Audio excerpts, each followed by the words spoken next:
que me chamou a atenção é que no estado do Maranhão, cricati, gavião, urubu-capó, são povos muito resistentes, eles não perderam a cultura.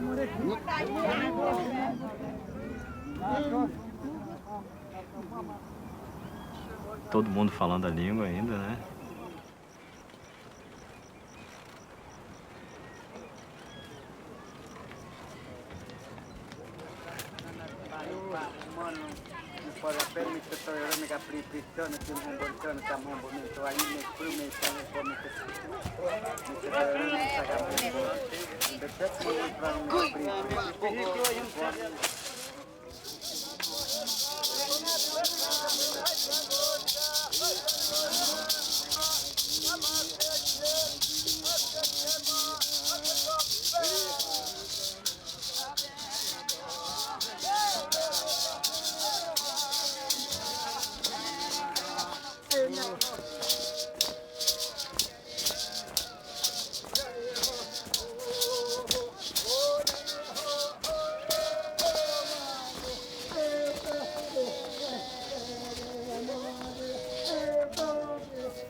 Não, a minha terranha, a minha honte, a minha capru e a pi, nem me honte a minha, clarei tam chure na parte chacutu, a minha me ia kit pramte, me cá cuquinha a pup, me tu pouquinho ali, toi pai não pi, me minha po pei, toi pete him pei, toi pá, penek terranha, e ro não, já pruk kruk, a língua indígena kruk.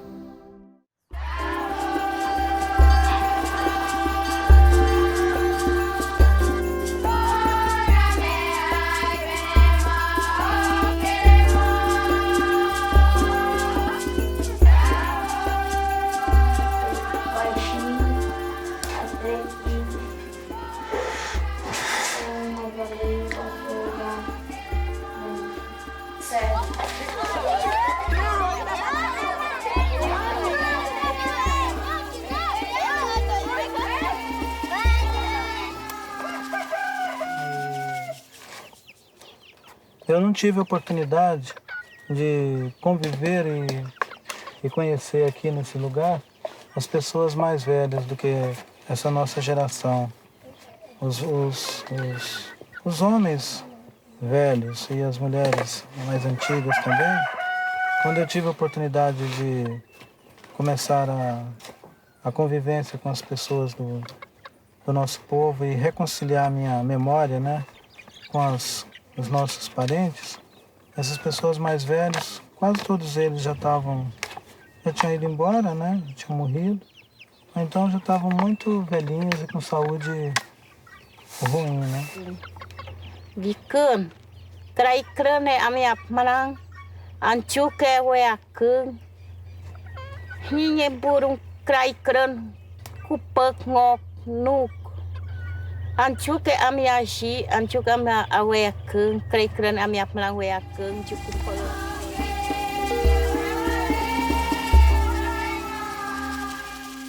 Bay coi nhìn ngọc tròn, bay coi nhìn ngọc tròn,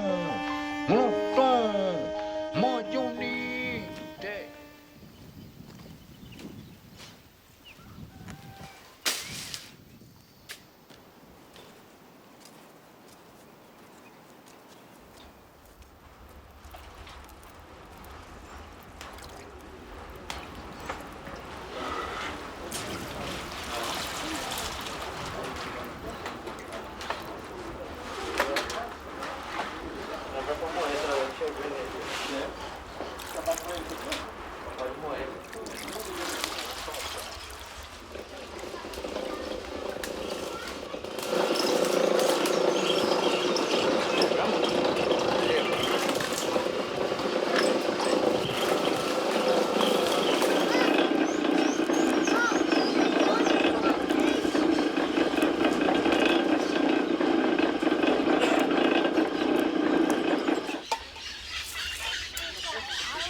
pergi ke banyak udah.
O movimento indígena no Mato Grosso do Sul tem essa importância. Perderam muitas lideranças. Hoje a situação lá é crítica, mas eles continuam resistindo, né? São mais de 40 mil Guarani Kaiowá, passando por extremas necessidades, mas é um povo religioso. Então, quando eu vejo assim, né, um pedacinho de terra para tanta gente, eu acho que a vida desse povo é muito dura.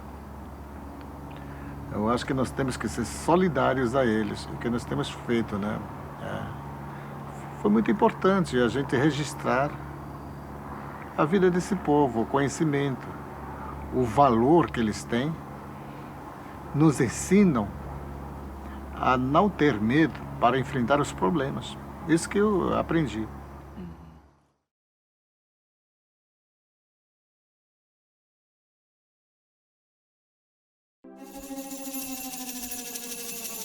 Justo uma imagem ou uma imagem justa? Durante um ano que vivi com os índios Tupinambá do Brasil, eu não parava de contemplar os grandes e os pequenos. E eu guardarei para sempre esta imagem em meu espírito. Porém, por causa de suas atitudes e de seus comportamentos bastante distintos dos nossos, eu confesso que me é difícil de representá-los, seja pela escritura ou pela pintura. Para se ter uma imagem justa, é preciso ir vê-los em seu próprio país. Jean de Lery, 1578. Vocês vêm fazendo um esforço continuado já de décadas de construir uma outra imagem do indígena, uma outra forma de contar a história dos povos indígenas, de apresentar as culturas indígenas para o não indígena, que seja marcado pela diferença de pessoas como Darcy Ribeiro, de Berta Ribeiro. Por que isso? Por que você acha importante? Antigamente, Frank, os nossos povos não sabiam escrever. Nós vivíamos de oralidade, até hoje. O Darcy Ribeiro, né, e outros intelectuais, eles escrevem, sabem, eles foram treinados para escrever bem, usam o vocabulário adequado. Como acadêmicos, eles têm uma linguagem apropriada e nós não temos. Por isso, é importante que todos os universitários brasileiros, indígenas, têm que aprender cada um sua história. Eles serão nossos interlocutores, como o Darcy Ribeiro foi aqui no cenário brasileiro, no cenário internacional. Então não adianta dizer que nós somos universitários preparados se a gente não levar a sabedoria de nossos povos nos centros acadêmicos. Cabe a nós, lideranças indígenas, preparar os nossos universitários para defender os nossos territórios. Esta é a mensagem que traz o projeto Séculos Indígenas no Brasil. nhoi cu chư ha clang li ngô tông Mas a imagem real, a contra-imagem, o índio olhando o europeu olhando o índio no primeiro dia, como ela se dá. Imagina essas praias lindas do Brasil, de toda a América, essas praias do mundo Atlântico, essa imensidade, milhares de quilômetros de praia. Os índios estavam, cada um deles, nessas praias, os povos indígenas de então, e cada um deles viu chegar uma coisa espantosa para eles. Imensos barcos com grandes velas que os moviam. Eles viam chegar aqueles barcos imensos e esperavam na praia, espantados, vendo aquele acontecimento fantástico. E viram depois a gente que estava naqueles barcos descerem.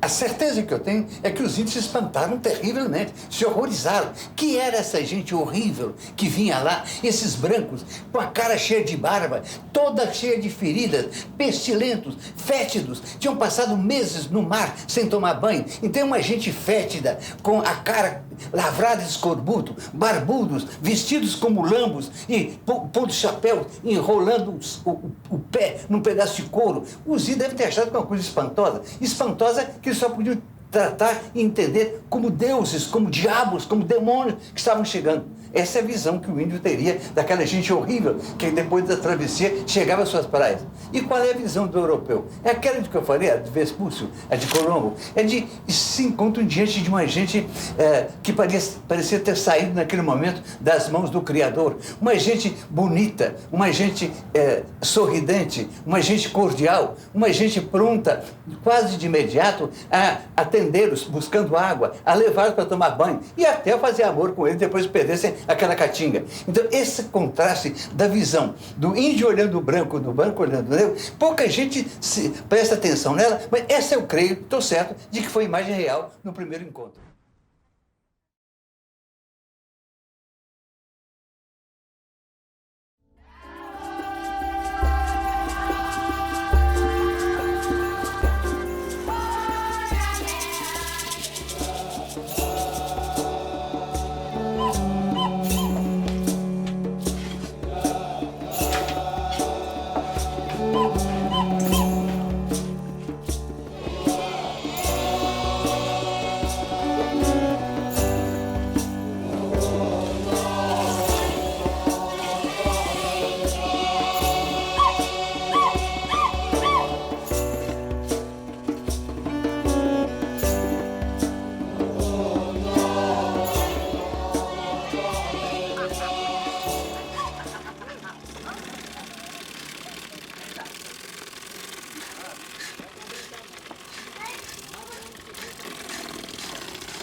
Essa era a solução para a falta do motor.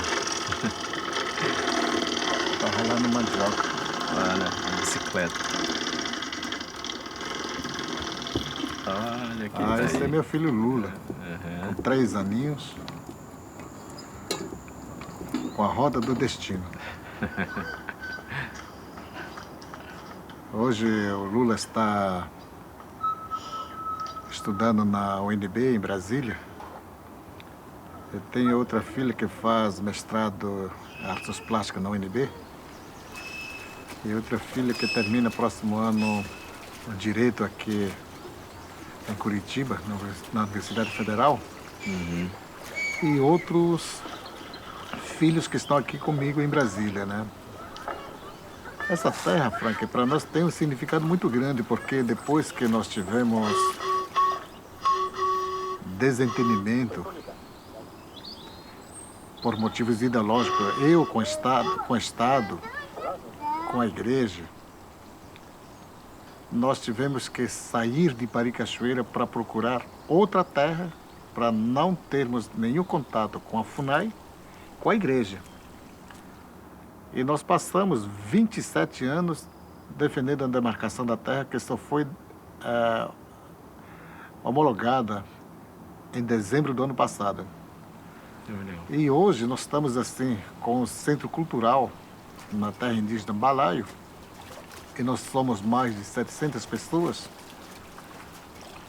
e conseguimos, assim, reconstruir de uma maneira autônoma, organizar as nossas famílias e buscar sintonia com nossos cunhados, né? Porque você sabe que na nossa região nós temos costumes diferentes. Nós tucanos não podemos casar com a mulher da mesma tribo, a não ser com as mulheres de outras tribos, né? E vice-versa. Então é por isso que nós precisamos território, como terra indígena do Balaio faz parte do município de São Gabriel da Cachoeira, e nós estamos na região do Morro dos Seis Lagos, que é uma maior mina de nióbio brasileiro, próximo ao Pico da Neblina, e nós falamos tucano. Antigamente era proibido falar tucano nas nossas escolas, principalmente na sala de aula, porque nós seríamos assim repreendidos, ou éramos repreendidos pelas freiras, pelos padres. E hoje não. Hoje nós temos muito orgulho de falar nossas línguas em Brasília, em Manaus, na sala de aula. Temos muito orgulho de dizer que somos índios de tais tribos. Graças a esse trabalho, nós avançamos muito para transformar a sociedade indígena em busca da cidadania que sempre almejamos. Então, isso que representa o movimento indígena hoje no país para defender o patrimônio brasileiro, que são as terras indígenas. Eu me lembro da tua luta nesses anos todos pela demarcação, e realmente foi ano passado, né? É bem recente isso. E vocês estão no chamado Parque Nacional do Pico da Neblina. Aquela região se confunde o Balaio, a aldeia do Balaio, com o parque também.